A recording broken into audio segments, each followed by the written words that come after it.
Hola Carlos, buenas noches. Hola a todos.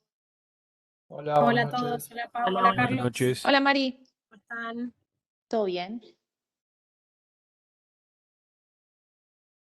¿Cómo andás, Pato? ¿Ya más recuperada? Ah, sí, buenas noches a todos. Gracias por preocuparse. Muchas gracias. Estoy muy bien, por suerte. Sí, sí. Gracias. Bueno, me alegro. Nos alegramos Gracias en todos. serio. Qué lindo, qué lindo. Gracias. Muchas gracias. Un Estoy un muy bien, por besito para suerte. vos. Besos Me para todos. Los alegro. quiero muchísimo. Gracias. Fueron muy importantes para Besito mí. para vos. Gracias, mi vida.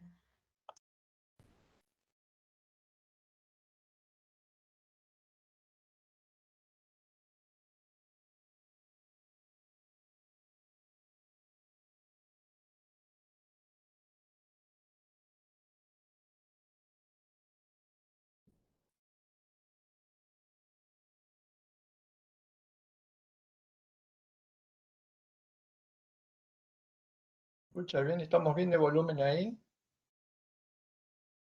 Muy bien, Sí, profe, se escucha bien. perfecto, gracias.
Bien, nuevamente buenas noches. Y estamos ya sobre prácticamente el final del curso, en lo que a mí toca personalmente. Esta sería la última clase. Después cerraríamos con Analía el lunes, porque después nos quedaría un rato nada más de alguna cuestión formal y notas, etcétera. Entonces este sería el cierre del curso en cuanto a contenidos. Nosotros estuvimos en mi casa, o en mi caso particular, más allá que nosotros tenemos siempre una determinada cantidad de contenidos a desarrollar o que desarrollamos habitualmente, que a veces puede variar, a veces modificarse, ampliarse. Esta vez el curso nos permitió, en líneas generales, implementar los objetivos acostumbrados. Estuve pensando, se me planteó una duda interrogante de cómo cerrar el curso. Y más allá de recurrir a algún que otro tema que había quedado pendiente y no desarrollamos, me pareció, lo estuve pensando, importante cerrar con una especie, no sé si llamarlo reflexión o síntesis de lo contado a un tema que habitualmente nosotros no desarrollamos. Hay, por supuesto, materias específicas que lo desarrollan con mucho detalle y en profundidad. Por supuesto, y sobre todo en su parte histórica. Esto no pretende ser una clase con muchos datos, cifras, lugares, primero porque ya mi memoria no me lo permite, y segundo porque a veces la cantidad de datos excede. Y es el tema, como ustedes lo habrán visto, es el tema de los derechos humanos. Que por un lado, el tema de los derechos humanos, por un lado, parece, a veces abruma en cuanto a la cantidad de desarrollos que hay. También el sintagma de derechos humanos es también muchas veces de manera desproporcionada, usado constantemente, o sea, se permanentemente referencias a los derechos humanos. Pero a mí me pareció interesante porque creo que detrás de ese sintagma que prácticamente no escapa en conocimiento a nadie, se oculta un problema de fondo bastante grave, que tampoco es una novedad, no estoy contando, no estoy diciendo nada novedoso, aunque sí necesariamente algo que muchas veces, o casi la mayoría de las veces, no está en agenda, que es el desconocimiento en punto al incumplimiento en diferentes grados o niveles y a la violación de los derechos humanos. Me llama mucho la atención una contradicción en la que a veces estamos inmersos, estamos dentro de ella, a veces nos pasa desapercibido, a veces hay como cierta sensación de desajuste, pero que pocas veces se encara realmente el fondo. Hay un autor que dice que el tema, tal vez el problema que tenga el tema o la temática de los derechos humanos, que se ha insistido o se insiste durante mucho tiempo en una porción o un sector de la cuestión, que es la normativización. Es decir, se habla mucho de las normas, de la formalización de los derechos humanos, de la normativización. Y esto, por supuesto, va a remarcar se va a encontrar con un contraste muy fuerte en la realidad, que es, como le decía en algún trabajo sobre los derechos humanos Negri, un abismo entre la declaración, entre el discurso, lo discursivo, el relato y su efectividad práctica.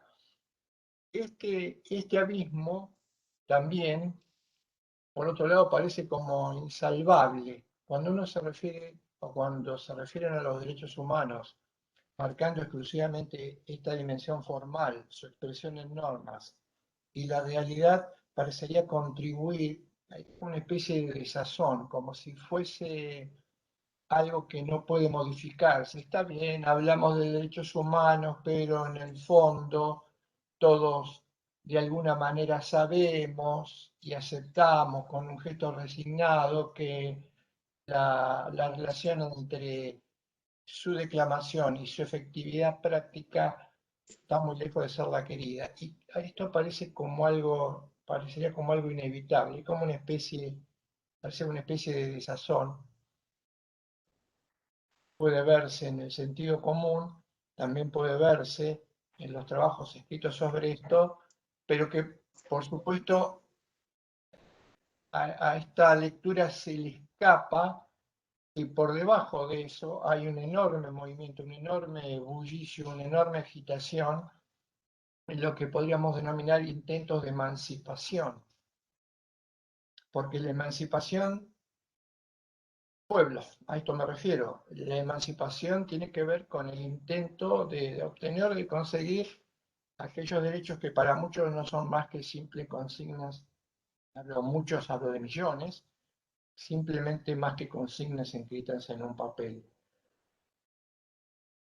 Por otro lado, también en mi caso, todo el tema, todo lo que hoy voy a contar, no significa que sea una autorreferencia, sino que es más bien una idea que he masticado, diría personalmente, bien o mal no lo sé, planteando desde mi lugar, por decirlo así, no viene con la etiqueta de algo contado por la cátedra.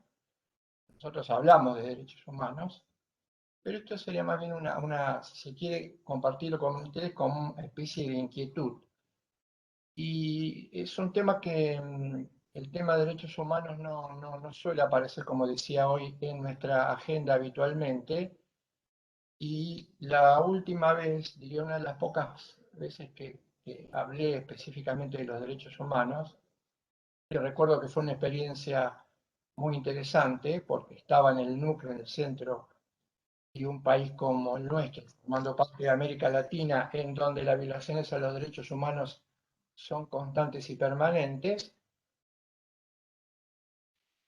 que fue cuando tuve el agrado, gran alegría de, por una cuestión personal, el doctor Negri no pudo asistir él dictaba un curso en la Universidad de Cochabamba y no pudo asistir en ese momento y entonces me pidió si yo podía reemplazarlo.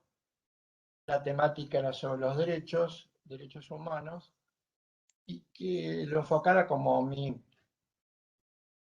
parecía correcto. Él sabía que, cómo que yo comulgaba con las ideas de la cátedra, la filosofía del diálogo, etcétera, y allí fui a Bolivia. Allí arranqué una aventura y preparé, recuerdo en ese momento, uno de los autores, mis autores preferidos, poco conocido en agenda oficialmente. Yo les hice alguna mención en su momento, como lo fue o lo es Enrique Dussel, y trabajé la temática de los derechos humanos.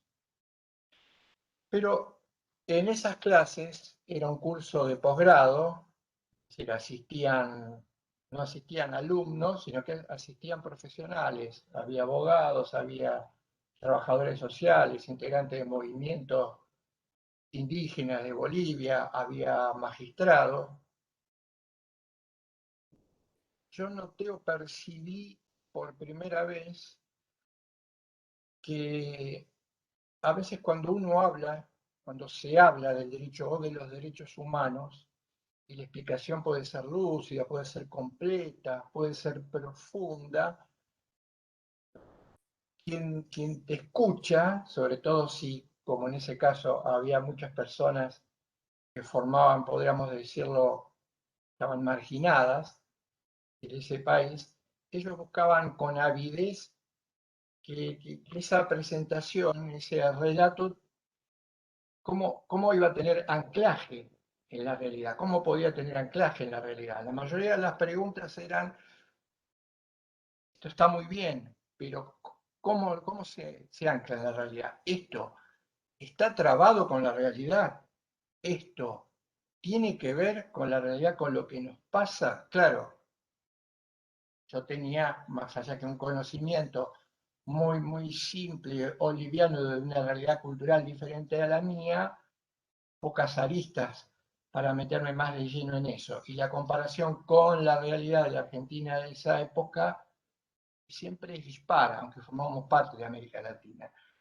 Y a partir de ahí quedó girando en mi cabeza esa sensación: cómo lo articulamos, cómo se lleva esto a la práctica, cómo se puede generar una respuesta que permita precisamente generar algo que todavía no estaba presente, que no está presente, y que era que los derechos humanos, o algunos derechos humanos, tuvieran un ligamen directo con el pueblo de ese país. Hoy todavía yo sigo pensando y sintiendo a veces esa desazón.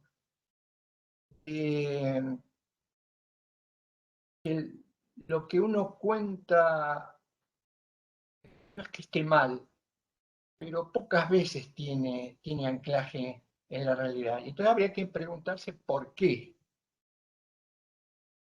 Y recuerdo, vuelve a mi mente, por ejemplo, el análisis que sobre el derecho, lo pongo porque es paradigmático, hay otros, pero para el caso viene muy bien, el desarrollo que hacía Hans Kelsen cuando él hablaba de una teoría pura del derecho.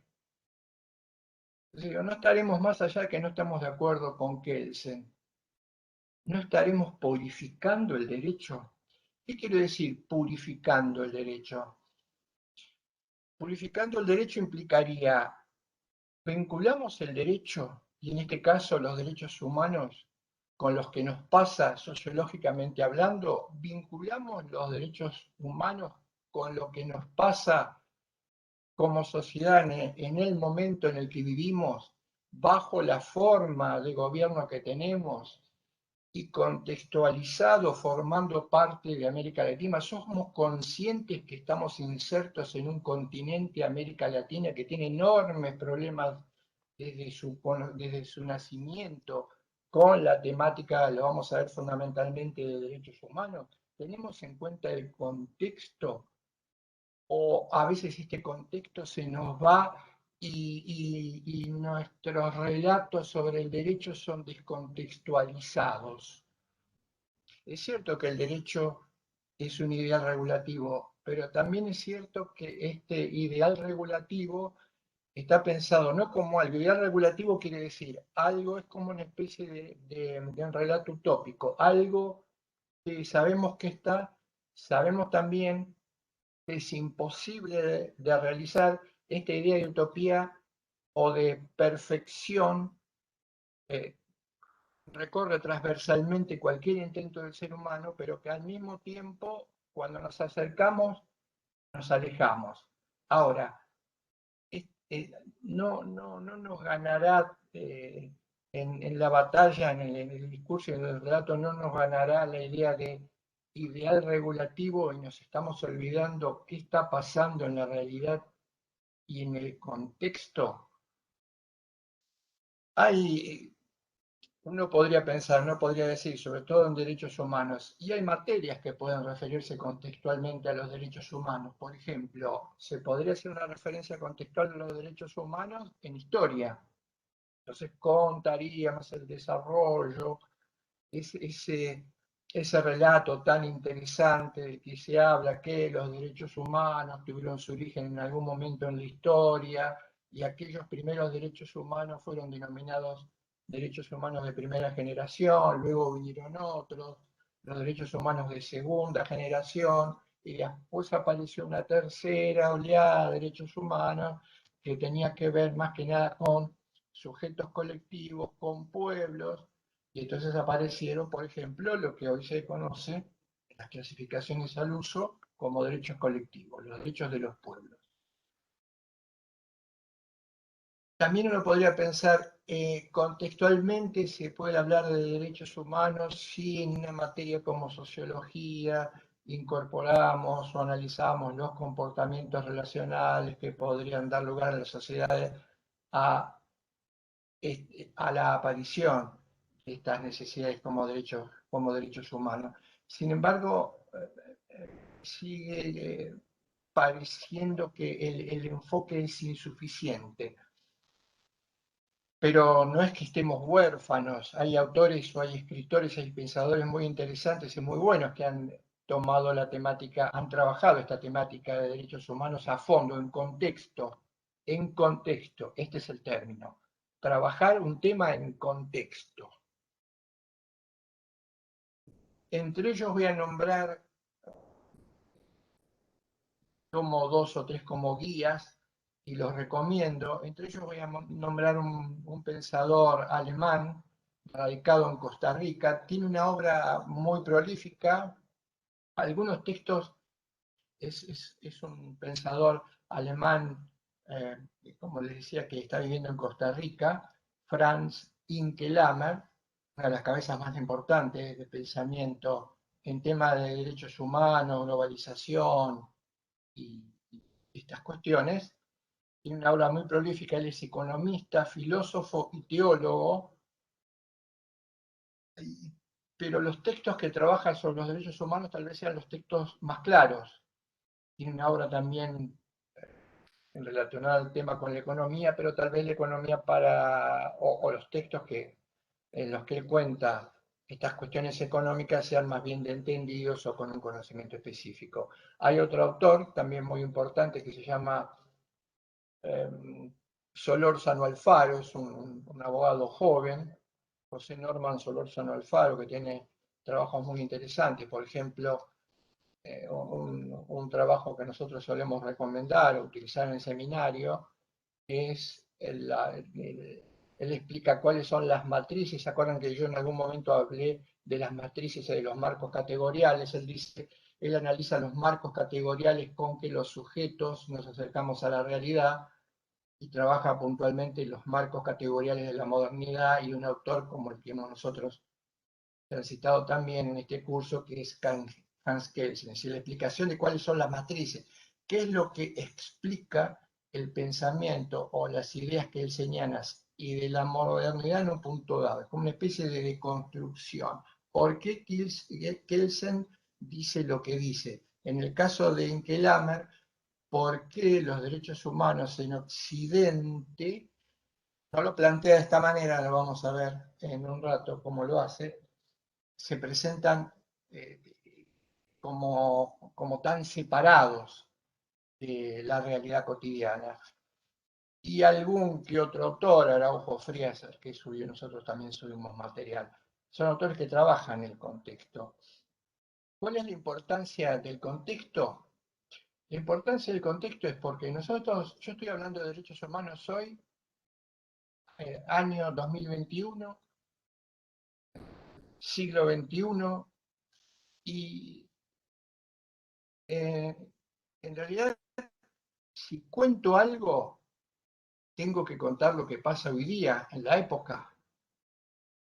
No me interesa hacer historia jurídica, por lo cual, por ejemplo, a mí particularmente, me resulta interesante, pero si yo les hablara del derecho romano, el nacimiento de los supuestos derechos humanos en el derecho romano, es muy válido, pero yo tengo que contar algo que esté dentro del contexto, en el aquí y el ahora. Estoy hablando para el contexto. Y si contamos algo proponiéndolo para el ahora, para el mañana. No podemos contar algo que suponemos que puede ocurrir dentro de 2 siglos o que ocurrió dentro de 5 siglos. No lo podemos contar, no, quiero decir, nos puede servir como apoyatura, pero lo que decimos tiene que estar vinculado con el hoy y el ahora. Si no, ¿para qué lo contamos? ¿Para qué se cuenta? Hablar de derechos humanos tiene que estar vinculado con el hoy y el ahora, el aquí y el ahora. Entonces, si el aquí y el ahora son imprescindibles para entender esta temática, entonces yo diría, tendríamos que hacerle caso a este pensador costarricense, este alemán, Inke-Lammer, y decir que más que hablar de derechos humanos, hoy tendríamos que hablar de la inversión de los derechos humanos. Hay un concepto muy interesante que trabaja este pensador alemán, que es el de la inversión de los derechos humanos. Por otro lado, ahora lo voy a retomar, por otro lado hay otro problema con los derechos humanos, que es su definición. Hay muchas definiciones al uso, muchas definiciones estereotipadas. Primero tendríamos que escapar de un riesgo cuando hablamos de derechos humanos, que es suponer que una definición engloba la totalidad del significado del concepto. Y no, es al revés. Hay un autor también, Herrera Flores, latinoamericano, que dice: los derechos humanos, más que definiciones, más que derechos en sí mismos, son como campos de lucha. ¿Qué es un derecho humano? Es un campo de lucha, es un campo de acción. Son intentos de generar ciertas condiciones que desbordan por muchísimo su expresión en el papel. Por lo tanto, de alguna manera le está diciendo que no nos debe importar tanto una definición conceptual o formal, sino lo que en sí mismo genera el significado del término derecho humano. Y es una acción colectiva, una lucha. Y aquí viene un término que nosotros también utilizamos mucho, que también tenemos que revisar para darle contenido y no caer en este vicio que muchas veces caemos cuando contamos algo, que es yo diría, lo voy a inventar ahora, es la abstracción de lo que se cuenta, ¿no? Trabajar con conceptos que en última instancia son, por ahí aparecen tan abstractos que en última medida pierden contacto con la realidad. Y uno de ellos para mí es el de dignidad humana, concepto repetido hasta el cansancio. Ahora, ¿en qué consiste la dignidad humana? ¿Qué es la dignidad humana? Y para mí este es un déficit cuando digo para mí y hablo en plural, o cuando hablo en plural me refiero a todos, estamos todos incluidos. Puedo cometer la grosería o la tontería de contar algo o decir que yo estoy colocado afuera. Cuando digo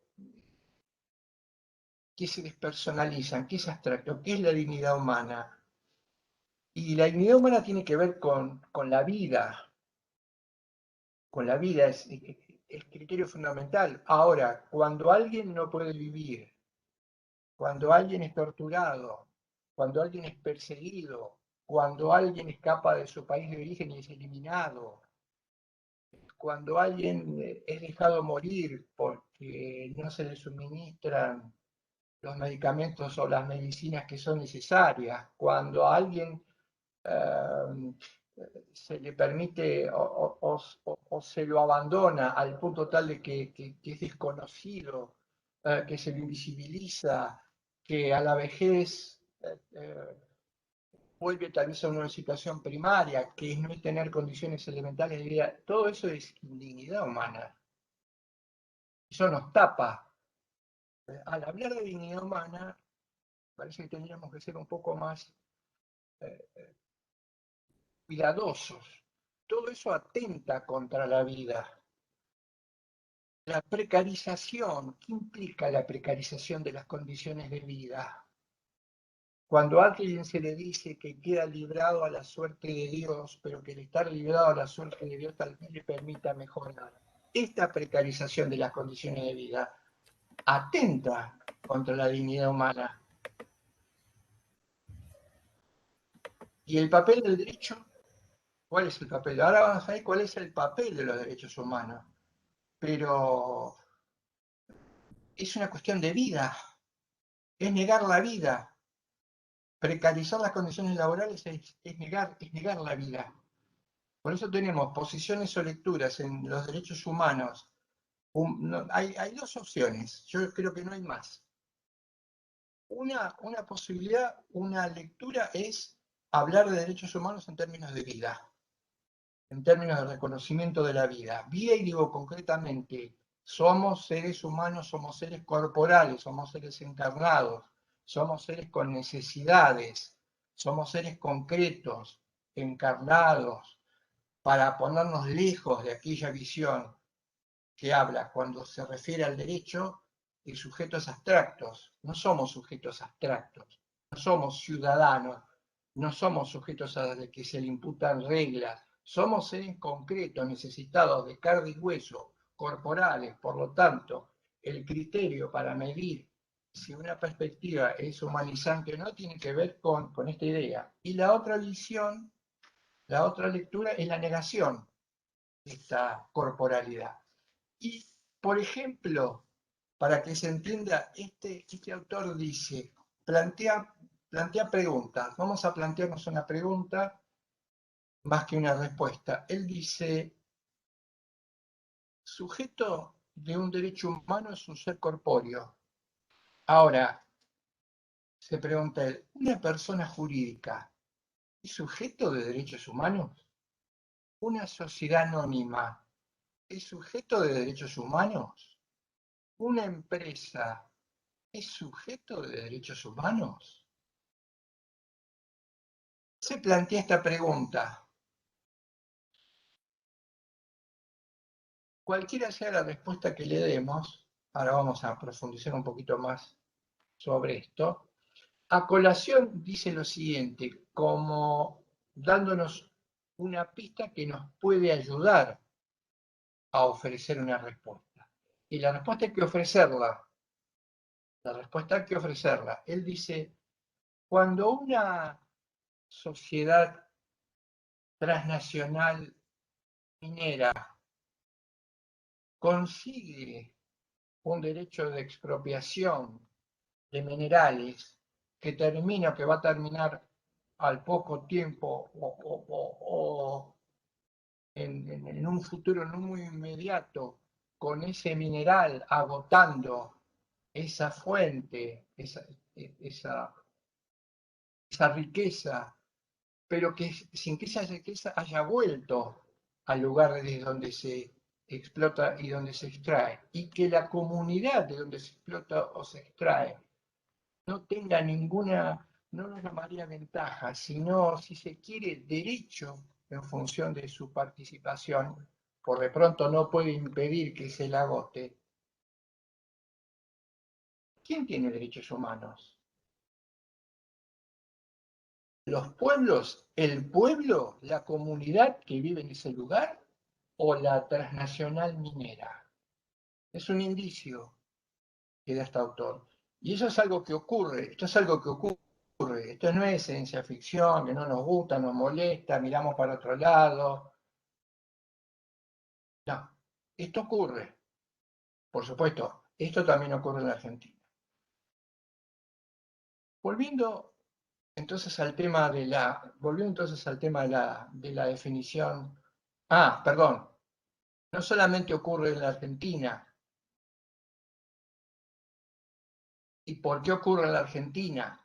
Parecería que hay cierta legislación que está en la Argentina, en nuestro país, que avala este tipo de comportamiento. Por ejemplo, seguramente lo han oído, lo han escuchado, es el tema de la minería a cielo, todos los problemas que genera la denominada minería a cielo abierto. Nos es difícil entonces generar una definición. Por otro lado, y yo les decía, hay dos lecturas. Una lectura que apunta la primera lectura apunta a la igualdad. La primera lectura es la que busca la igualdad. Pero hay otra lectura también en el mundo, en Occidente, muy visible en el panorama de los derechos humanos, que apunta a la desigualdad. Son las dos visiones. Ahora vamos a ver cómo una, en determinado momento, ha empezado a prevalecer en nuestra historia y hay que estar atento a ello. Por un lado, la igualdad. Por el otro lado, la desigualdad. Quien gestiona, ustedes saben que el mundo, las comunidades tienen que ser gestionadas. Las sociedades tienen que ser gestionadas. Se gestiona para que las sociedades subsistan. Hay diferentes maneras de gestionar. Hay una historia de formas de gestionar. No son muchas. Si alguien ha estudiado historia de las ideas políticas o filosofía política, no son muchas. Hay maneras de gestionar a las sociedades. Una forma de gestionar a la sociedad es en la búsqueda de igualdad. Otra forma de gestionar a la sociedad es la búsqueda de desigualdad.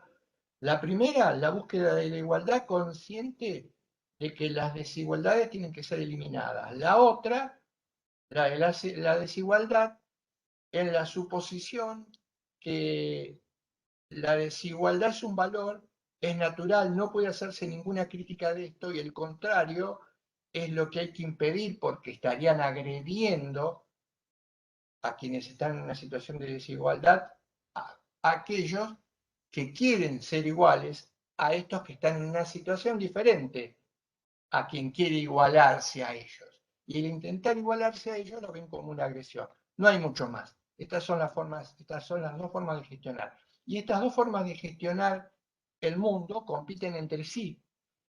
Lamentablemente, de estas dos formas de gestionar el mundo, la que lleva la iniciativa desde hace unos 500 años, sus comienzos, es la que gestiona la desigualdad.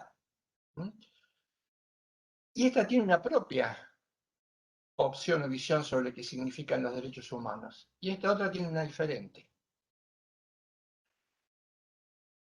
No hay otra posibilidad. Yo dije Los autores dicen, ¿cuándo comienza en Occidente la historia de los derechos humanos? Inkelalmer dice, la protohistoria o el comienzo para Occidente es o arranca en la época de la colonización.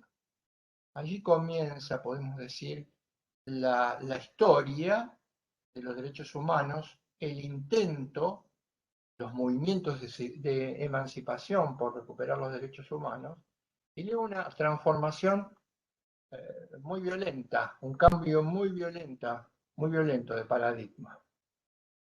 Contexto, contextualizamos.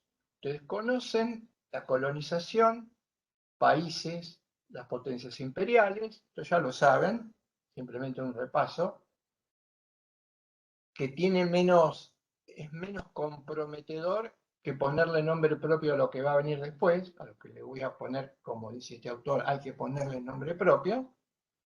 Comienza el imperio. Inglaterra, Portugal, España. Colonización. Violación flagrantísima de los derechos humanos, si es que ha existido hay alguna. Nosotros teníamos una cita en un texto, en un libro de cátedra que decía, muy atinada, que decía que si uno de los Luises, esa dinastía de los Luises de Reyes de Francia, no había sido catalogada como genocidio, no era porque Luis XIV y Luis XV hubiesen sido más buenos o benévolos que Hitler, sino que precisamente la cultura de la humanidad todavía no estaba preparada para descubrir que esa matanza de ciudadanos en esa época de los Luises del absolutismo era, si se quiere, para los que se preocupan por los números, por lo cuantitativo y no por lo cualitativo, como hay algunos que desconocen la violación de los derechos humanos pretendiendo hacer un juego engañoso de números, como si los números, en más o en menos, modificaran en algo la irracionalidad de la matanza y de la persecución acaecida, es tanto como la persecución de los judíos por Hitler, y no se lo califica de genocidio por motivos culturales. Aparece en escena el principal protagonista en Occidente, que es Estados Unidos, país hegemónico, primera potencia mundial, y acá es donde dice Inkelammer empieza a gestionarse o empieza a aparecer lo que él denomina la inversión de los derechos humanos. A partir de esta potencia, el país hegemónico, que dice él, se convierte, dice, yo me voy a convertir más o menos, estamos hablando, si se quiere, un fenómeno que se produce después de la Primera y la Segunda Guerra Mundial. Ustedes saben que la Primera y la Segunda Guerra Mundial tuvieron que ver con cuestiones geopolíticas. En la Primera y la Segunda Guerra Mundial se discutió cómo se iba a distribuir el mundo. Eso fue la Primera y Segunda Guerra Mundial. ¿Cómo nos distribuimos el mundo? Entre esta Primera y Segunda Guerra Mundial, es donde empieza a tomar protagonismo decisivo los Estados Unidos, que en un principio se había aliado con otras potencias. Es lo poco que recuerdo la historia de la Segunda Guerra Mundial, de haber leído 3 tomos, solamente recuerdo 4 líneas, pero que son estas. Después de la conflagración, Estados Unidos decide que va a tratar de generar junto con sus aliados mejores condiciones de vida de ahí en adelante. Aparece como propuesta lo que se denominó el Plan Marshall. El Plan Marshall hay que leerlo, hay que buscar una explicación del Plan Marshall más allá de lo que dicen las agendas, que lo cuentan de una manera resumida, oblicua y por lo tanto distorsionada. ¿Qué era el Plan Marshall? El Plan Marshall era una iniciativa de parte de los Estados Unidos para respaldar, colaborar económicamente con aquellos países que habían sido perjudicados en la conflagración, aquellos países que habían sufrido el peso del nazismo, de Alemania, del invasor. se había generado deuda. Entonces, uno de los objetivos del Plan Marshall era anular la deuda, que uno de los países más endeudados era, por supuesto, la propia Alemania. Otros países le seguían, como por ejemplo España. Entonces decían, bueno, nos olvidamos de la deuda. Que estos países se olviden, no tienen que pagar un solo peso. Pero además y esto permitía promover el resurgir, el desarrollo de estos países que resurjan, y en su caso les vamos a dar una ayuda económica sin que tengan que pagar un peso de interés, para que puedan recomponerse, para que vuelvan a alcanzar un nivel de vida que había sido devastado por la conflagración mundial. Esto es lo que va a dar origen a lo que se denominó el estado de bienestar social. Participación importante, el estado de bienestar social, a partir de un economista clásico, por supuesto, hoy en día oculto, negado o ignorado, como Keynes. La participación decisiva para recuperar estos países. Y incluso si de alguna manera se los apoyaba económicamente, podían devolver parte de esto, no se les aplicaba intereses y se podían renegociar, etc. ¿Qué ocurre? ¿Qué ocurrió con este plan que no se llevó a la práctica, siendo posible las condiciones de factibilidad? ¿Qué ocurre? Bueno, empieza el encono entre Estados Unidos, brevemente empieza el encono entre Estados Unidos y la Unión Soviética. Este encono llevó a la Guerra Fría, porque Estados Unidos ya no lo quiso más como aliado, y en consecuencia, si Estados Unidos ya no te quería más como aliado, la Unión Soviética pasaba a formar parte de un mundo diferente, opuesto, distinto. Se genera la Guerra Fría, por supuesto, gana Estados Unidos en esta Guerra Fría, y no, esto no lo vamos a hacer. Vamos a meter todo este plan Marshall en las carpetas y encerrarlo bajo llave en un escritorio. Esto no corre. ¿Por qué no corre? Bueno, porque en ese momento empieza a gestarse, y su explosión es en la década de los 70, 80 en Estados Unidos. Económicamente tenemos nosotros, la economía es una ciencia. Tenemos la economía clásica, la economía neoclásica. La economía es una ciencia, la economía clásica y neoclásica parten de esta idea, que los seres humanos tienen necesidades básicas que la economía tiene que satisfacer, pero que lamentablemente ante la escasez es bastante difícil el reparto. Sin embargo, es el intento de privilegiar la vida. Fíjense, esta postura económica privilegia la vida. ¿Por qué? Porque el centro del mundo es el ser humano y la posibilidad de producir y reproducir la vida humana. Este va a ser el criterio. Es más, este es el criterio, es similar al criterio que nosotros en algún momento explicamos, podía servir de base para justificar los productos culturales. Nosotros nos preguntábamos, ¿cómo criticamos un producto cultural, una mediación, una institución como el Estado? ¿Cómo lo criticamos? A partir de un criterio racional y de verdad.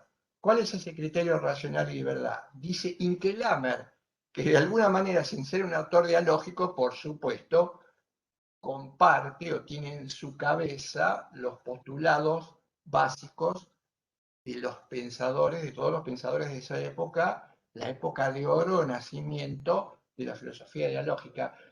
Él dice, el criterio de verdad es el de generación y reproducción de la vida humana. Ese es el criterio de verdad. Es la ética del bien común. Fíjese, tiene esta frase, dice, yo no soy si tú no eres. Es una frase similar a la que nosotros hemos visto en los autores dialógicos, pero dice otra cosa importante para marcar lo que va a ser la impronta de esta época. Él dice, el asesinato y suicidio. ¿Qué quiere decir cuando plantea la expresión que la va a recuperar para hablar de los derechos humanos? El asesinato y suicidio, la eliminación del otro implica tarde o temprano la eliminación de mí mismo, porque los seres humanos son seres interrelacionados, que conformamos una totalidad con la naturaleza, que tenemos una interrelación, los hombres entre sí, mujeres, varones y con la naturaleza. Si yo destruyo una parte de esa interrelación, una eslabón de esa interrelación, el otro, la naturaleza, esto tarde o temprano revierte o devierte en la propia negación de mis posibilidades. Por eso él dice asesinato y suicidio. Vamos a volver sobre esto cuando profundice Ingelhammer la noción de inversión de los derechos humanos y cómo la produce. Pero ya estamos introduciéndonos en el contexto. Para entender esto, el contexto. Sin contexto no se entiende nada, nada en la vida, nada. Entonces, decía, el contexto es la aparición en el año 1970-1980 de un movimiento que va a socavar las bases de la economía clásica, que es en ese interín, siglo XVII y XVIII, aparece un movimiento importante de las ideas que se llamó liberalismo. El liberalismo, un movimiento que tuvo o puso en el eje de la discusión para los seres humanos la libertad. Un movimiento importantísimo cuyo, si se quiere, cuya referencia, el liberalismo, algunos dicen que puede ser como una especie de fundador. Este fue John Stuart Mill. Y el criterio liminar que habría que repasar cuando se habla de liberalismo. Está bien que el liberalismo, el uso de la libertad por parte del neoliberalismo es una cosa diferente, como la voy a comentar ahora, pero siempre es necesario repasarlo. A veces los términos se parecen, pero en el fondo las ideas son completamente distintas. ¿Qué dice? Repasemos lo que decía John Stuart Mill sobre el liberalismo.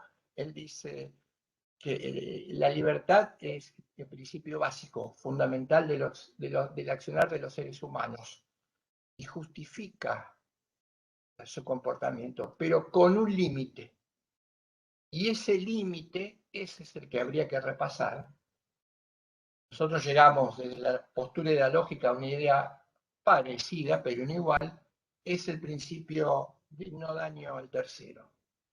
¿Por qué digo que hoy habría que repasar, para quienes hablan de libertad, lo que dice John Stuart Mill? Porque todas esas propuestas culminan, accionarios concretos, culminan en algo que John Stuart Mill había negado hasta proporciones infinitas. No puede haber daño a un tercero, no puede hablarse de libertad cuando hay daño a un tercero.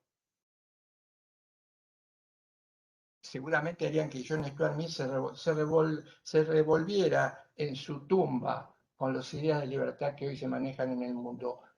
Anula el daño del tercero la libertad. Si se daña un tercero, mi comportamiento ya no es libre. Al contrario, si lo elimino, mi comportamiento en última instancia va a ser un suicidio, porque estoy desconociendo la raigambre propia de la condición humana, que es el nexo inevitable que me une a otro. Aparece entonces una especie como de revuelta dentro del propio liberalismo, que hoy estamos soportando y padeciendo a nivel mundial. Aparece el neoliberalismo.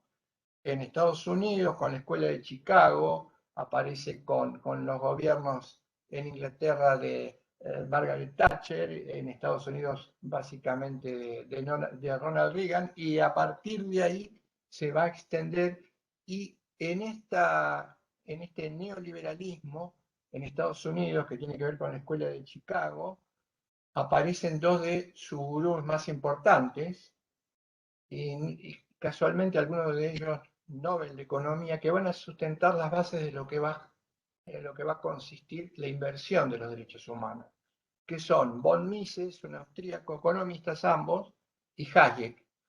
Tanto von Mises como Hayek, que son los gurúes del neoliberalismo, la corriente que hoy bajo el ala de los Estados Unidos pretende ser casi es hegemónica a lo largo de todo el planeta, contra la vida, atenta contra la vida, contra la dignidad humana por cosas que voy a hacer referencia, pero ya hay que marcarlo esto. No tiene nada que ver con la dignidad humana. Y ellos van a hablar de los derechos humanos como externalidades. ¿Qué es una externalidad? Me faltaría algún otro elemento, no quiero meterlos todos juntos, algunos de ustedes ya pueden intuirlo, tal vez algunos ya los conozco, me falta un par de elementos, pero el cuadro puede ir entendiéndose. ¿Qué es un derecho humano como una externalidad? ¿Cómo se entiende lo de externalidad? Como dije, son economistas. Y otro dato contextual. Estamos hablando o estamos moviéndonos en el mundo moderno.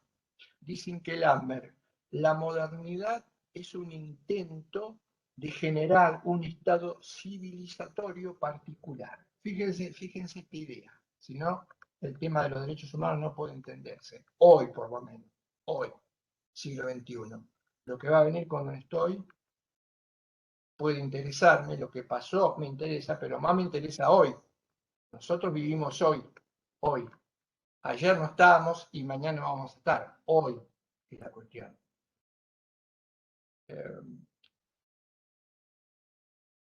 La externalidad, ¿qué significa la externalidad? La externalidad es algo que se opone, según estos autores, estos economistas, al desarrollo del ser humano. Ahora, ¿cómo plantean ellos el desarrollo del ser humano?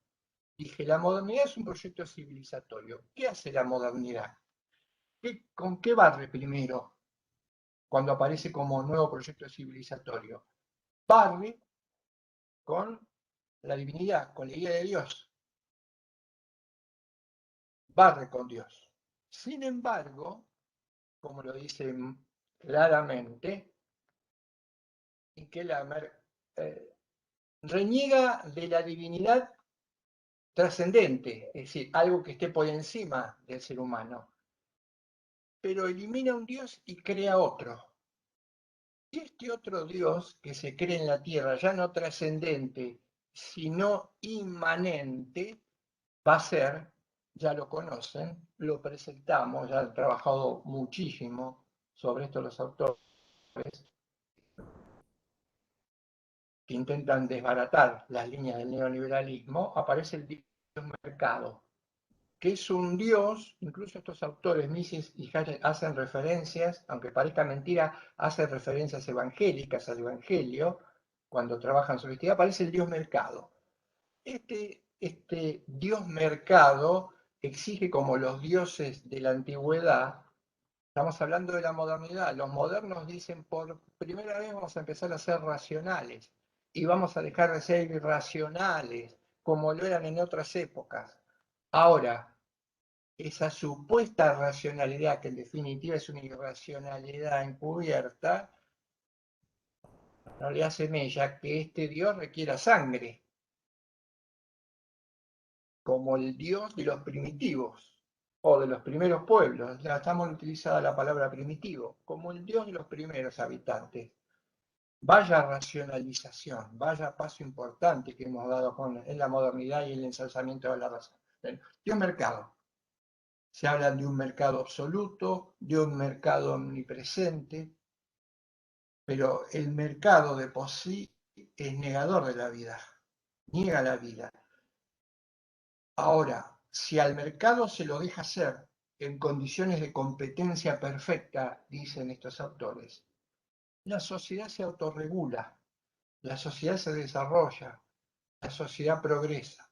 Ahora, si nosotros nos preocupamos porque en este desarrollo algunos quedan atrasados, el Estado no intervenga. Si el Estado interviene para salvaguardar a estas personas, ahí entonces se distorsiona el mercado. Ahí aparece lo que ellos llaman externalidad. ¿Y qué sería un derecho humano? Nosotros protestamos derechos humanos, derechos a que los pueblos nos autodeterminemos libremente.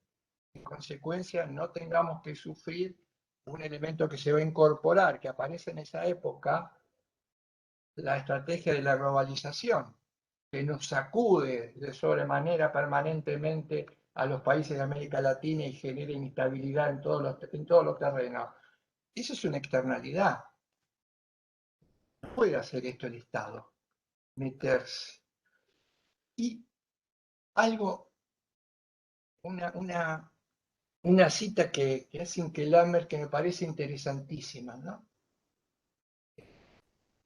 Es la genialidad de aquellos que en la enorme cantidad de información y que manejan para hacer sus trabajos siempre detectan algo que es neurálgico, que es quirúrgico. Y él dice, estos autores no se preocupan por lo que en general le puede acontecer al ser humano. Porque ellos dicen, esto lo dice Hayek, Premio Nobel de Economía, la propia naturaleza, la propia sociedad se autorregula. ¿Cómo es esto? Sí, la propia sociedad se autorregula. No nos preocupemos por el crecimiento demográfico, porque la propia sociedad tiene su contralor, la naturaleza tiene su contralor demográfico. Porque claro, un crecimiento demográfico incontrolado podría echar por tierra todo esto. Y él dice, ¿y cómo? ¿Cómo opera? Se le pregunta, ¿cómo opera el control demográfico que dice usted se da naturalmente? A través de las hambrunas, a través de las catástrofes naturales, a través de las pestes o pandemias que sean. Fíjense lo que dice Hayek. En una peste o pandemia, que la peste o pandemia corra y que mueran los que tengan que morir. Que mueran los que tengan que morir. Es de Hayek la frase. Atenta contra los derechos humanos, contra la vida. El Estado no tiene que hacer nada para resguardar el derecho humano a la vida, no tiene que intervenir para resguardar el derecho humano a la vida, no tiene que proporcionar, estaba hablando de las pandemias, las vacunas necesarias para que la población subsista, no, que mueran los que tengan que morir.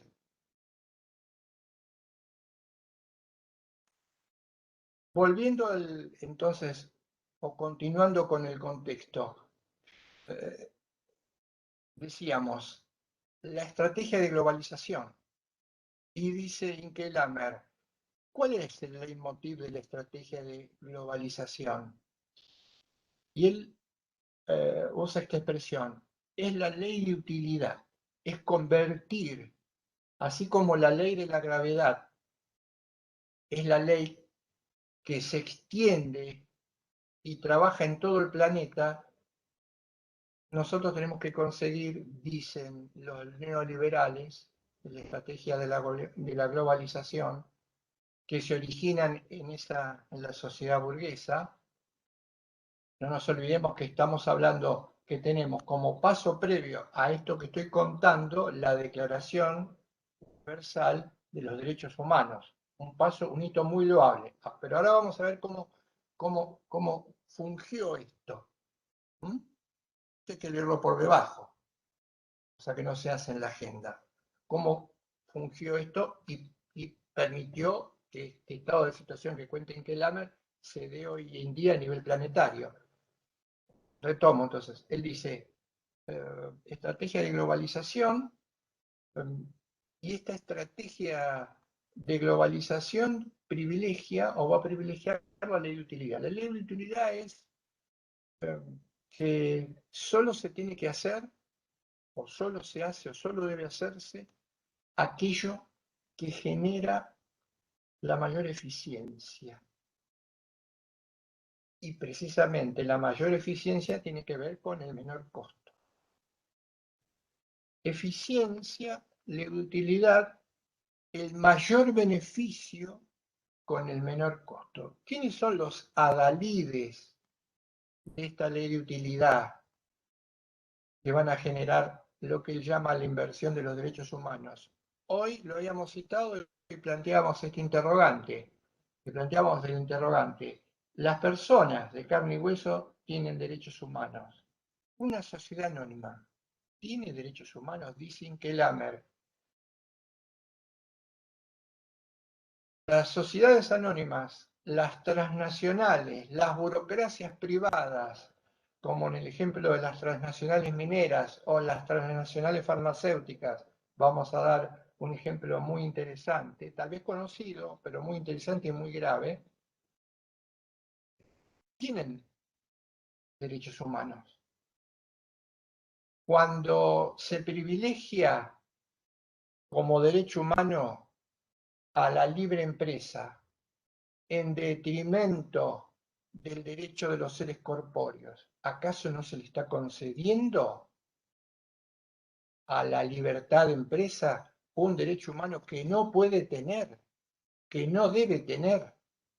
¿Cuál es el derecho humano fundamental que las burocracias privadas transnacionales deciden proteger y promover, sacralizar a toda costa? Al punto de convertirlo en absoluto, dice Inkelammer, al punto de que convierten esta prerrogativa en un derecho humano absoluto. Antes de que se planteen la pregunta y piensen alguna respuesta, dice lo siguiente, ¿no? Cuando habla de este planteamiento de si tenemos o si tienen derechos humanos las burocracias, él dice: el panorama de los derechos humanos es infinito, porque la satisfacción de necesidades inherentes a la condición humana y a la dignidad humana también puede ser infinito. Se van descubriendo, se han descubierto permanentemente este tipo de necesidades.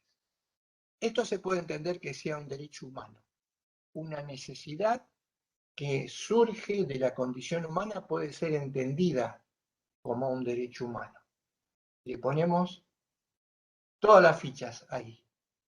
Pero esto no significa que los medios para la realización de ese derecho humano sean también absolutos. Trato de explicarme. Uno podría decir que el derecho al agua, elemento sin el cual los seres vivientes no duran en el planeta, es un derecho humano fundamental. No sé si llamarlo absoluto, es un derecho humano fundamental. Ahora,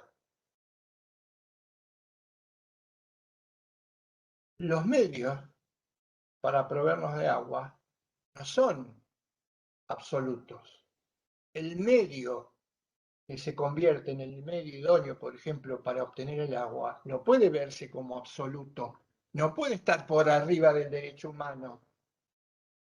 Entonces, si alguien instala que por el hecho de que yo tengo una cercanía con esa fuente de agua esencial y puedo extraerla porque está en mi terreno, esto no implica sacralizar, convertir en absoluto, en sagrado el modo de obtener el agua que está en función de que yo soy el dueño del terreno lindero al agua.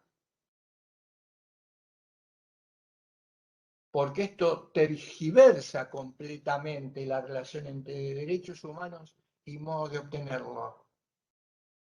Cualquiera puede ser el modo de realización. Habrá muchas alternativas, diferencias. Ahora, un medio para lograr algo no puede convertirse en absoluto, como es el ejemplo concreto que le doy del agua. Por eso hay que tener mucho cuidado cuando se habla de derechos humanos y los modos de realización de derechos humanos, porque acá lo va a marcar Inkelammer, es donde se ha producido un gran desfase. Veamos la inversión. Expliquemos, antes de continuar con el relato, expliquemos entonces ahora más claramente ¿qué entiende por inversión? Él dice, logros importantísimos, las revoluciones, Inglaterra, Francia, logros importantísimos, la modernidad, pero ¿qué ocurre con estas declaraciones de derecho o con las revoluciones que le dieron origen? ¿O qué ocurrió? Claramente, esto se convirtió no en una emancipación de todas las personas, sino en la emancipación de un sector de personas. ¿Y cuál fue el sector que se emancipó de personas en esos movimientos que habían tenido como o habían sido originariamente movimientos propuestos por toda la comunidad? No hay ninguna duda, ya lo sabemos, lo dicen todos los libros de historia, aunque se quedan en la superficie. La sociedad, la clase burguesa, la burguesía, claramente la burguesía es quien aparece en escena a partir de esas revoluciones de Francia y Inglaterra. Ahora no suele estar en la agenda. Claramente, esos derechos que se pretendieron o se intentaron universalizar eran prerrogativas de la clase burguesa, de la burguesía incipiente que de alguna manera le había ganado, si se quiere, la pulseada al estado de cosas anterior. Pero era burguesa. ¿Y cómo se definía un burgués en ese momento? Un burgués o quiénes eran los burgueses. Y acá empieza entonces a aparecer lo que está por debajo, la tierra que está por debajo de la alfombra. ¿Quiénes eran los burgueses? ¿Todas las personas? ¿Todos los habitantes de la Francia y de la Inglaterra de esa época? ¿Todos? No. Los propietarios. Los propietarios. Dato curioso, dicen Kellamer. Bajo la fachada de la universalidad, los que proponían esos derechos eran claramente los propietarios, que eran los que iban a ser considerados como ciudadanos. En consecuencia, el derecho, y ahora esto lo estoy ligando o atando con lo que ocurre hoy en las transnacionales, el derecho fundamental a promover y a sacralizar fue el denominado, ya todos lo estamos sabiendo, su respuesta, la propiedad privada. Por eso, las empresas, las burocracias privadas, tienen como designio clave en su marketing planetario el respeto de los demás hacia ellos y restricto de lo que ellos consideran propiedad privada. Por ejemplo, ¿qué piensan? Dicen que ¿qué piensan ustedes que puede ser más importante en punto de derechos humanos? Él dice, ¿tiene derechos humanos Microsoft? ¿O tienen derechos humanos los ciudadanos del mundo? ¿Tienen derechos humanos la CNN? ¿O tienen derechos humanos los ciudadanos? Estamos hablando en los dos casos de propiedades de capitales privados. ¿Quién prevalecería en una discusión? Estas transnacionales invierten el concepto de los derechos humanos. ¿Qué significa invertir el concepto de los derechos humanos? Significa que yo planteo mis propias prerrogativas, mis propios modelos, mis propios objetivos como categorías fundamentales. Quien no está de acuerdo, a quien oprime e intenta socavarlo, y quien intenta modificarlo porque yo consagré esto como derechos humanos fundamentales, es como decía Kellamer, citaba a Locke, es como decía una bestia que desconoce los derechos humanos y que además entonces al desconocer los derechos humanos merece ser tratado como una bestia en nombre de los derechos humanos. Es decir, tiene que ser eliminada. Por eso Estados Unidos se ha convertido en el árbitro del bien y el mal. Son ellos quienes deciden quiénes en el mundo tienen derechos humanos y quién no, y van prontamente como bomberos a rescatar a aquellas sociedades que ellos consideran no cumplen con los derechos humanos. Rescatarlos. Hay que ser muy eufemista. No sé si el término es correcto o no, pero para el caso no me importa. Hay que ser muy eufemista para considerar una guerra como una intervención humanitaria, por no poner otra palabra. Muy eufemista. Eufemismo quiere decir un término que se utiliza solapadamente para rebajar y disimular algo que está encubriendo. Hay que ser muy cínico para llamar a una guerra de intervención humanitaria. Muy cínico para decir que estamos recobrando derechos humanos. Kosovo, Guantánamo, Serbia, Afganistán, América Latina, Chile, y los ejemplos se multiplican hasta el infinito. La justicia infinita, por eso dije el contexto. Lamentablemente no vivimos en la Edad Media. Lamentablemente estamos en América Latina, entre comillas lo de lamentablemente. Lamentablemente no estamos pensando en Oxford, en Chicago, en Estados Unidos. Y lamentablemente no estamos en el siglo XVIII. Lamentablemente estamos en este siglo XXI. Entonces, para hablar de derechos humanos hay que hablarlo en el contexto.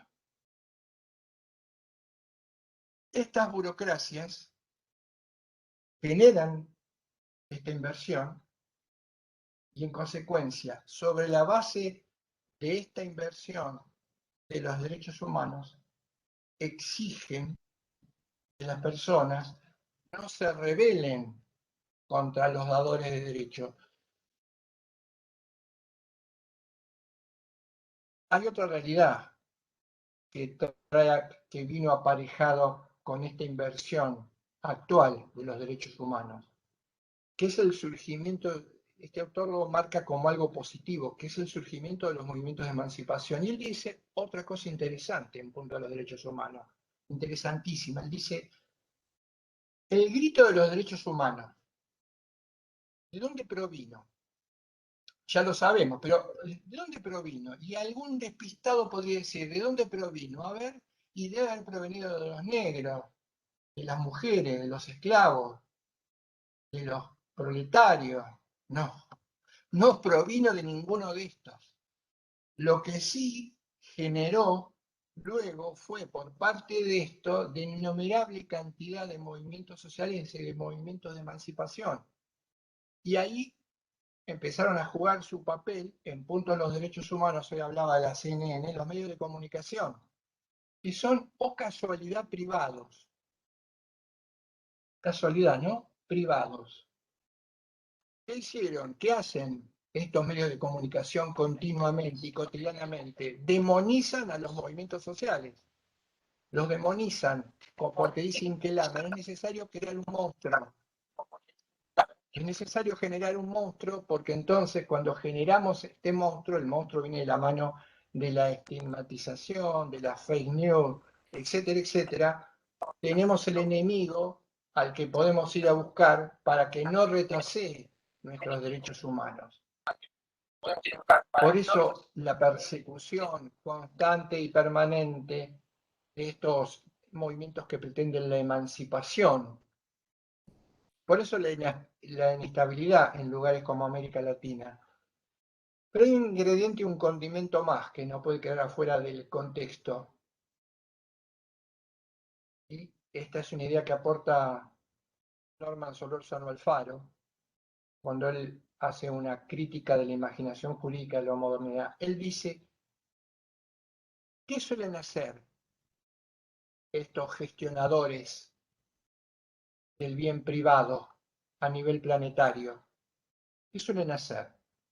Dice, estos gestionadores del bien privado a nivel planetario se mueven, tratan de moverse o de generar condiciones que tienen que ver con la democracia. Hablamos siempre de democracia, pero claro, como en todas las cosas, hay un concepto predominante de democracia. Y Solórzano dice, hay dos ideas básicas de democracia. Las predominantes son la idea instrumental de democracia. ¿Qué es una democracia instrumental? Una democracia instrumental es aquella que considera que la democracia es simplemente un medio para decidir. ¿Quién decide y cómo se decide? Hasta ahí llega la democracia instrumental. ¿Quién decide y cómo se decide? Esto implica, por supuesto, ideas como la representación, el sufragio. Dice, la mayoría de los autores contemporáneos modernos hablan de la democracia, se refieren a la democracia instrumental. Precisamente la instrumentalización de los derechos humanos no puede hacerse sin una instrumentalización de la democracia, porque la democracia instrumental, ¿qué implica? Que las cuestiones se deciden por simple mayoría o por unanimidad. Ahora, hay otra concepción, dice con razón este autor, un poco abandonada o olvidada, clásica, por ejemplo, se pueden encontrar en autores como Rousseau, que es la democracia material, que apela al contenido material. Y vamos a ver acá que esta es una idea que hay que trabajar porque es muy afín con lo que nosotros contamos en Punto al Derecho y hacemos cuando hacemos la diferencia entre positividad y juridicidad. Por lo tanto, para ser consecuentes, tenemos que trabajar sobre esta idea. No nos alcanza con la democracia instrumental. ¿Cuál es la diferencia de la democracia con contenido? Lo importante es qué se discute, no quién y cómo. Lo más importante no es que tengan que desaparecer quién y cómo. Lo que tiene que prevalecer es qué es lo que se discute. Porque si lo que no prevalece es qué es lo que se discute, entonces nosotros le podemos dar una supuesta pseudo legitimidad a leyes que sabemos, en el ejemplo, y hay muchísimas que existen o pretenden que existan, se conviertan en derecho positivo, tengan un viso de legitimidad. El viso de legitimidad lo tiene que dar el contenido. Por eso la democracia con contenido material es fundamental. No el quién y el cómo, sino el qué, el contenido. Por eso nosotros decimos que la juridicidad es fundamental en el derecho. Porque si no, si la juridicidad, el contenido, el qué no es fundamental, caemos en la lectura simple y ramplona del positivismo. En la inversión de los derechos humanos también ocurre esto. Estas democracias instrumentales son precisamente las que le sirve de base o soporte a todo este movimiento de estrategia de globalización a partir de los cuales se violan constantemente los derechos humanos. Y yo decía hoy correr presuroso, dado que el árbitro del bien y el mal dice quién encaja y quién no encaja. Me he hecho en estos últimos días, no particularmente en estos últimos días, pero sí más agudamente, de hecho me he vuelto a hacer una pregunta, que es la siguiente. ¿Es un juego de niños? ¿Es una medida dolora, neutra, un bloqueo? ¿Qué es un bloqueo? ¿Qué es un bloqueo? ¿Qué sería un bloqueo en punto de derechos humanos? ¿Sería un bloqueo en punto de derechos humanos que una potencia no le permita, no permita, boicotee, sabotee, impida por todos los medios, y vaya que sí los tiene, a que una población o una comunidad reciba en el intercambio económico que tiene que generarse, de eso se trata la globalización, todo lo necesario para que se desarrolle? ¿Será? ¿Será una violación de derechos humanos? ¿Cuánto tendrá que transcurrir para que se convierta en una violación de derechos humanos? ¿Un año? ¿2 años? ¿10 años? No, no, no. Pueden ser muchísimos años de bloqueo. ¿Cómo? ¿Y eso existe? ¿Y qué hacen los organismos encargados de salvaguardar los derechos humanos? Contexto, realidad, contexto, caricatura, la OEA, las ONG, nada.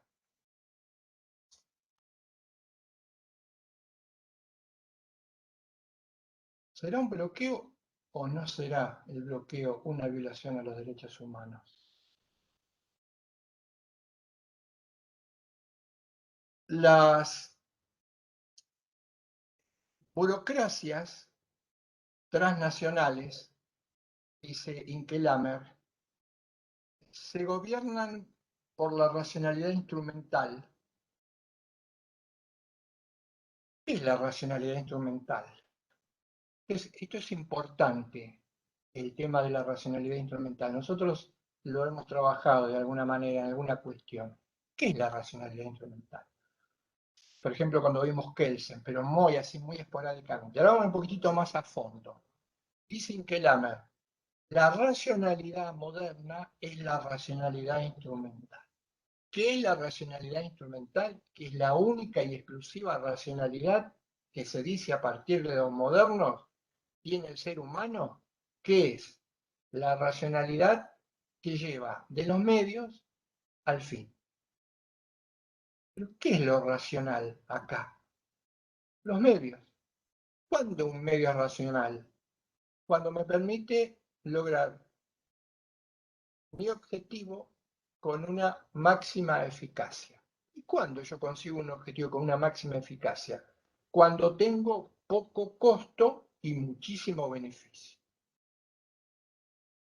Dicen todos estos gurúes del neoliberalismo, estrategia de globalización, burguesía, sociedad capitalista, transnacionales, dicen estos gurúes, la única racionalidad que tiene el ser humano es esta racionalidad instrumental. Por lo tanto, el objetivo fundamental, final, es el medio, no los fines. Presten atención a esto. Ellos dicen, no hay manera, ni no importa y no interesa de plantearse la finalidad porque esa es una capacidad que no tenemos, no nos llegó, no la compramos nunca. Solo los medios. ¿Y los medios qué nos dicen? Eficiencia. Entonces tenemos que ir hasta el fin con la búsqueda de eficiencia. Y Kellammer dice, la racionalidad instrumental está presente en el ser humano, no hay ninguna duda. Pero ahí hay algo más, que es la racionalidad reproductiva. Esta racionalidad instrumental tiene su sentido, consigue su objetivo, juega algún papel, si es coherente con la racionalidad reproductiva o productiva, que es más importante y que le da sentido y significación a esto. Porque si no, esto solo, ahora vamos a ver lo que hace esto solo. La racionalidad instrumental sola. Si el objetivo del planeta, del hombre y la naturaleza, es generar y producir y reproducir la vida, entonces, ¿qué buscamos? Mediaciones. ¿Mediaciones para qué? Para generar vida y reproducir la vida, condiciones dignas. Eso es lo que buscamos. Mediaciones. El Estado es una mediación. El mercado sería una mediación. Las instituciones son mediaciones. Todos son mediaciones.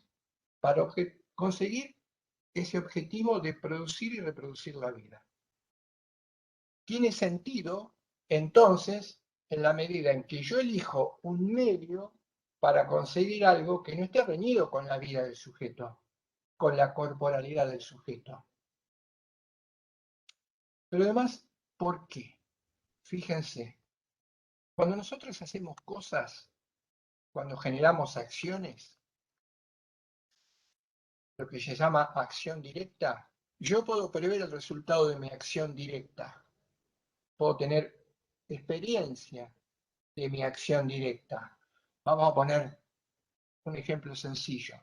Si yo le arrojo, tiro una piedra a la casa de al lado, que sé que tiene un tragaluz muy grande de vidrio, lo arrojo, sé el resultado de mi acción directa.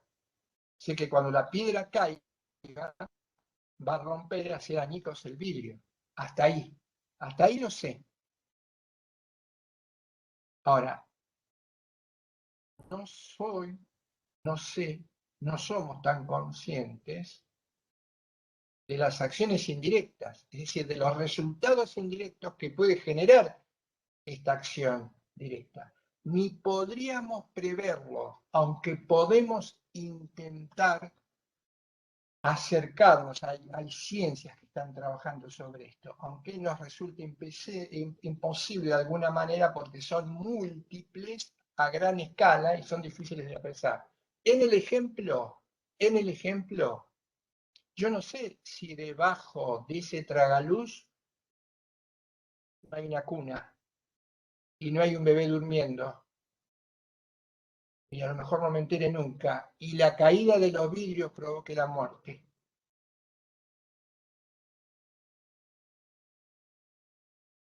No tengo manera de saberlo. Esto es lo que ocasiona la racionalidad instrumental. Cuando las burocracias privadas, bajo el pretexto de reivindicación de derechos humanos, hoy nos planteamos en interrogante, ¿tienen las burocracias privadas derechos humanos? Pareciera que en la inversión sí. Buscan eficiencia, no se plantean nunca, no piensan nunca, no les importan nunca los resultados indirectos de la acción. Por eso, por ejemplo, dicen, yo quiero ganar miles de millones de dólares produciendo tal cosa. Ahora, si en esa producción de tal cosa, que me va a producir una ganancia de miles de millones de dólares, donde lo produzco, le echo cosas para que crezcan y después no lo puedo utilizar a eso durante un siglo, no sé, ni me interesa, ni me importa. Pero ese es el efecto indirecto para toda una comunidad, por ejemplo, que después no puede utilizar, más allá de que sea excluido, no pueda pasar, se le impida pasar un recurso natural. Hay dos recursos que generan la riqueza en el planeta, la naturaleza y el ser humano, pueda generarse. ¿Qué importa? No importa, no importa. Lo que importa es la satisfacción de la máxima necesidad y eficiencia. No importa, no me planteo qué va a pasar, como en algunos casos como lo planteamos como ejemplo en otras circunstancias, cuando deforestamos miles de hectáreas. ¿Te das cuenta que deforestando miles de hectáreas vas a provocar cambios en la naturaleza, en el viento, en el agua, en las inundaciones, en el clima? Ah, pero yo gano muchos dólares. ¿Cuál es el objetivo de la propiedad privada, de la libertad de empresa que rige hoy el mundo? Ganar muchos dólares. Entonces, ni me lo planteo. No tendría por qué planteármelo.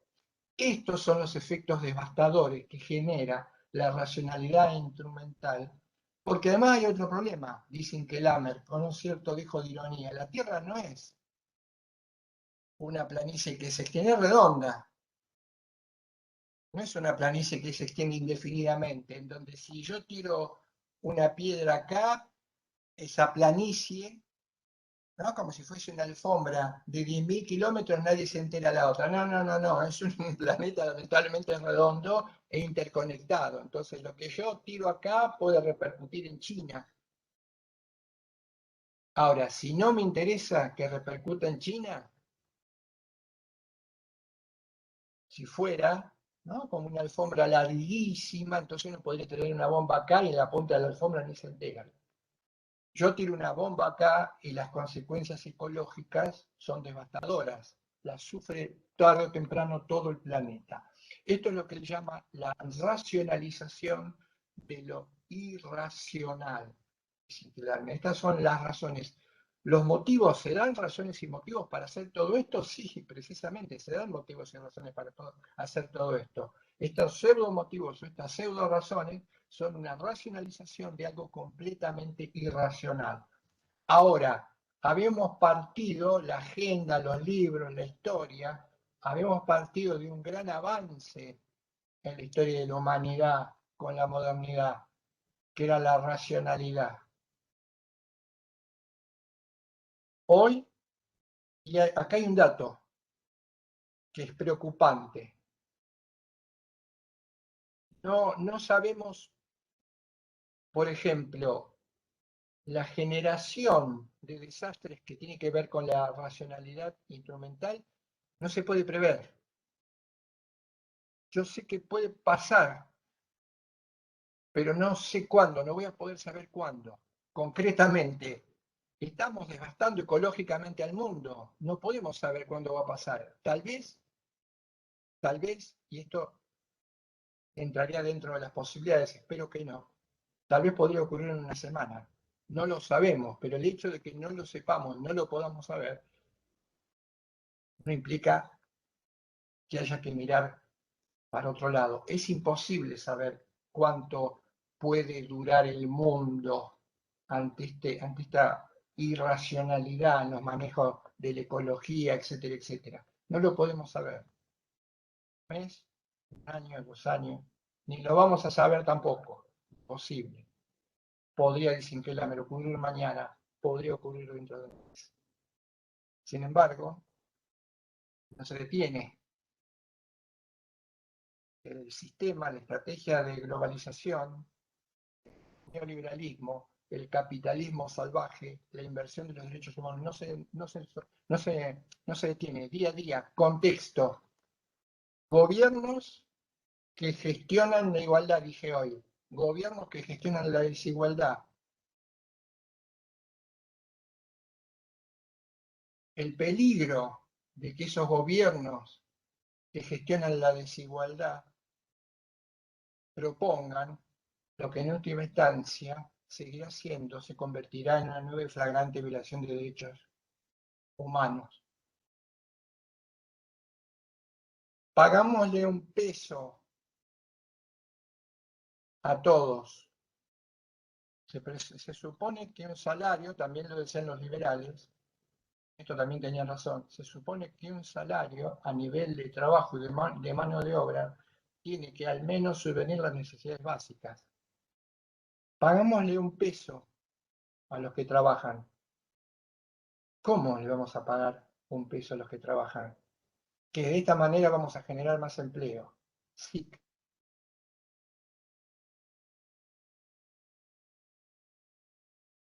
Si pagamos un peso a todo, podemos generar más empleo. Flexibilicemos otra posible y flagrante violación de derechos humanos. Flexibilicemos la parte laboral. ¿Qué es flexibilizar la parte laboral?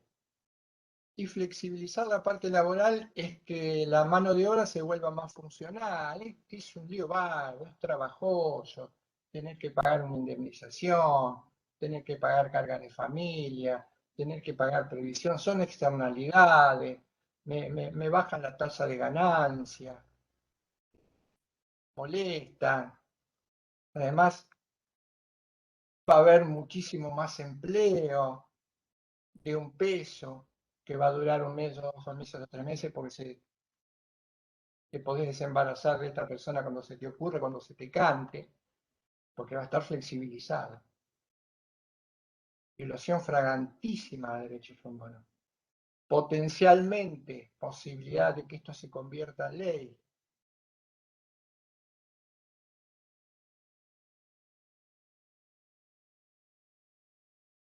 Este es el contexto que a mí me sugirió cuando pensé trabajar o volver a trabajar, puntualmente la cuestión de los derechos humanos.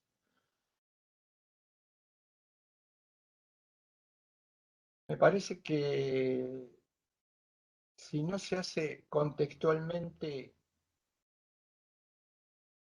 es como estar hablando del mundo de las ideas, más allá que, por supuesto, la explicación de Platón ha demostrado no ser correcta.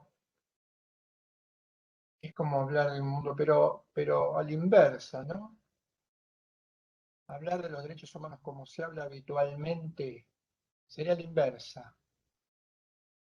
Estaríamos hablando de una apariencia, estamos ignorando completamente la realidad. Pero además, nosotros estamos metidos dentro de ese contexto y estamos metidos con el derecho. Una teoría pura del derecho es contar el derecho como si esto en punto de derechos humanos no existiese. Es una manera de ser teoría pura del derecho. Es una posibilidad. Como les repito para ir cerrando, yo les tengo que contar y les cuento las cosas y me toca contarlo en este momento, en este siglo, en esta situación, en este lugar, creo que hay que contarlo así.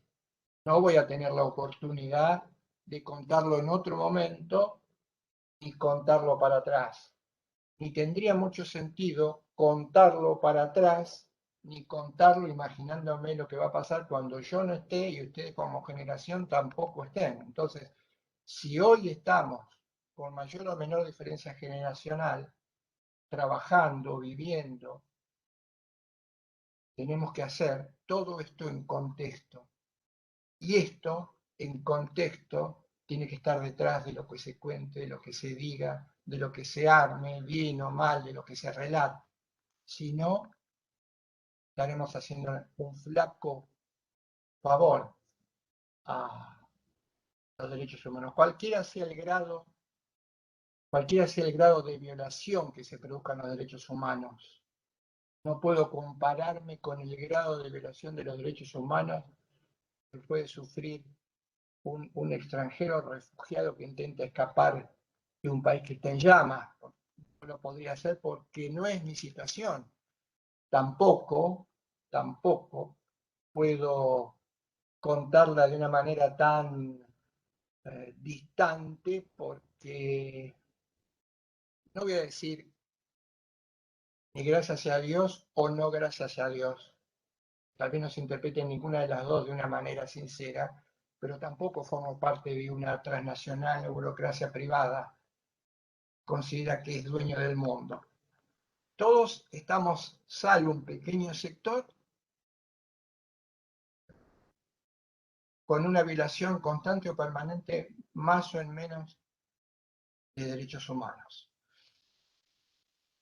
Después les voy a... No quise atiborrarlos porque bueno, estábamos también un poco fuera de curso, pero voy a subir algo breve o pequeño para quien pueda interesarle un autor como este y le hago con más detalle. Agradezco su participación. Esto es lo que me pareció era necesario contar o charlar con ustedes en esta última clase, más allá que estaba fuera de agenda. Y bueno, va a quedar el lunes que viene la última clase, va a quedar a cargo de Analía, ella elegirá su tema. Espero que esta reflexión sobre los derechos humanos haya sido al menos un poco interesante. Gracias por estar, por participar y nos estaremos viendo el lunes que viene. Así que los saludo a todos y Buenas nos noches. estaremos viendo en la próxima clase acompañando a la Analia. Nos vemos el lunes. Gracias. Buenas noches. Un saludo, hasta el lunes. Chao, profe, gracias. Adiós. Adiós. Chao, profe. Chao, gracias, Anita, un beso. Hasta luego. Chao, mi vida. Chao, profe, gracias.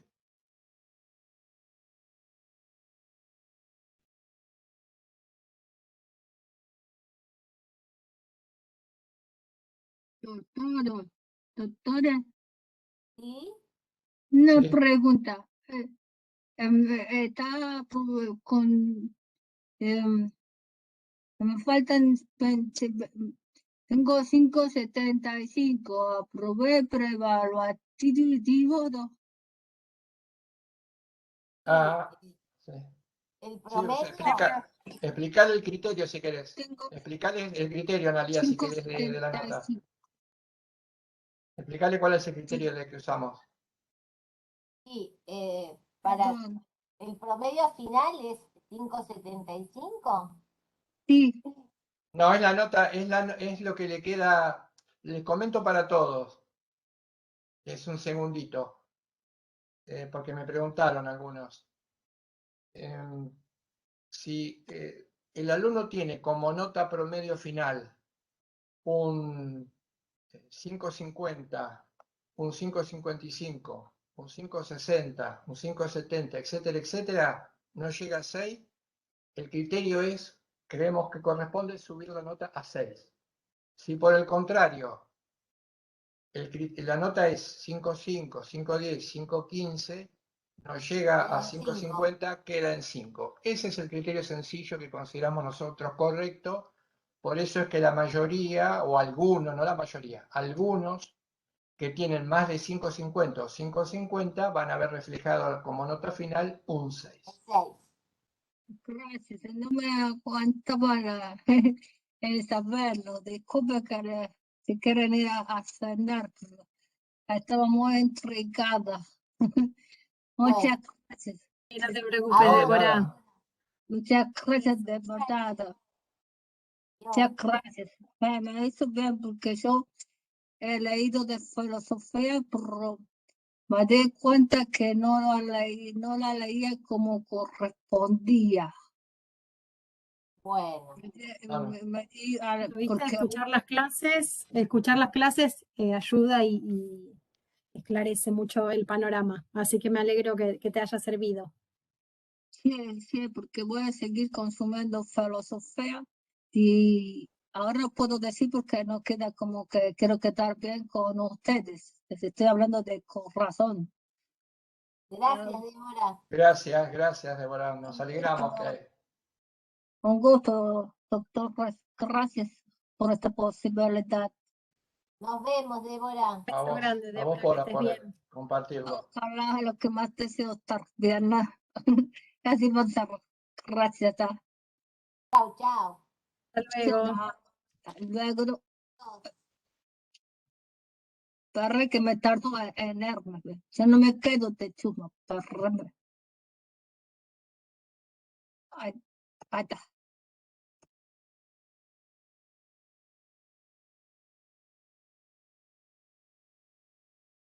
Analía, ahí estoy leyendo en el chat.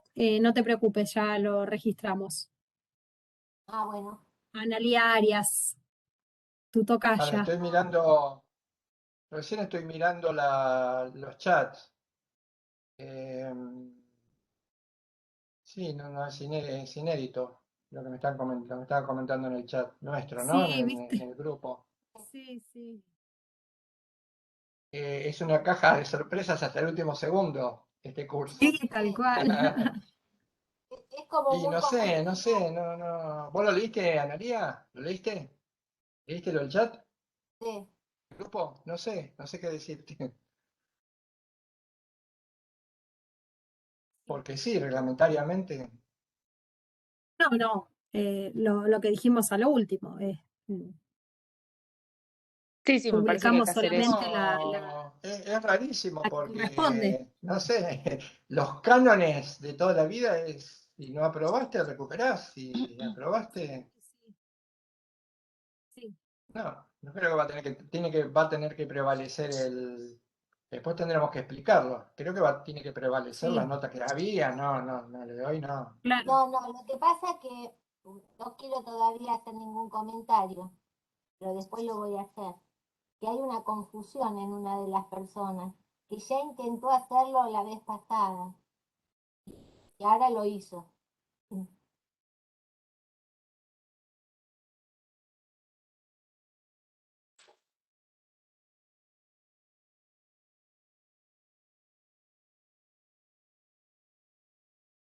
Sí, sí.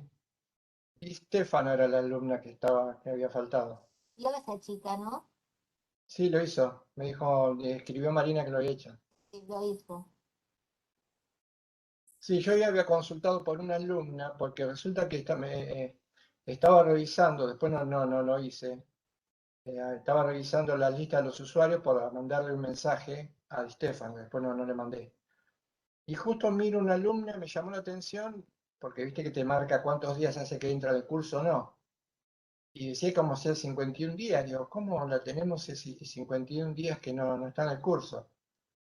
Y seguramente haya entrado como libre. Igual revisé mis correos y Esparza se llama la chica esta. Revisé mis correos, donde generalmente cuando me piden entrar como alumno libre les contesto que sí, que le habilito el sitio y no encontré absolutamente nada. Probablemente haya entrado, no nos dimos cuenta, porque no hizo ninguna, no es del curso. Haya entrado en algún momento que entró alguna compañera y yo no me di cuenta. Igual ya puse como suspendida. Sofía, ¿estás ahí todavía? Victoria, Solange, María Clara.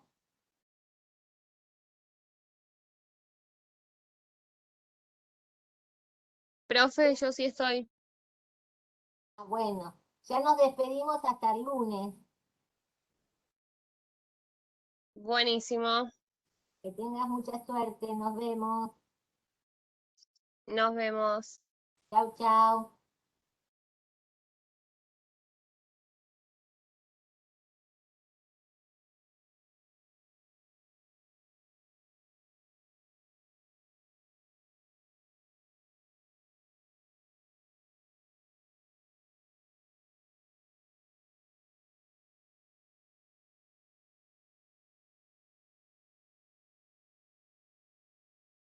Ustedes como organizadores no pueden cerrar sesiones, ¿no? O sea, cerrar la sesión de los chicos que no se desconectan. No tienen esa opción. Porque, Espera, a ver. Mover a galería, ¿viste? claro, Convertir pues yo me en estoy fijando y no tengo, pero chat. no sé si es porque... ¿A dónde dice? ¿Vos tenés mover a la galería? ¿Viste que dice cancelar el silencio? Arriba hay 3 puntitos, en un redondelito, hay puntitos, más opciones, y te Sí. dice mover a galería, convertir en presentador o chat. Sí, promover a galería me parece que no es. No, a ver si existía alguna función de cerrar sesión, o sea, o sacar del grupo, una cosa así. Creo que Como para... en el otro, antes me parece que salía algo, pero En el no, yo Meet de ahora, Google se puede, pero en este claro, nunca lo vi la opción. no, yo no tengo nada, yo acá no veo nada de eso.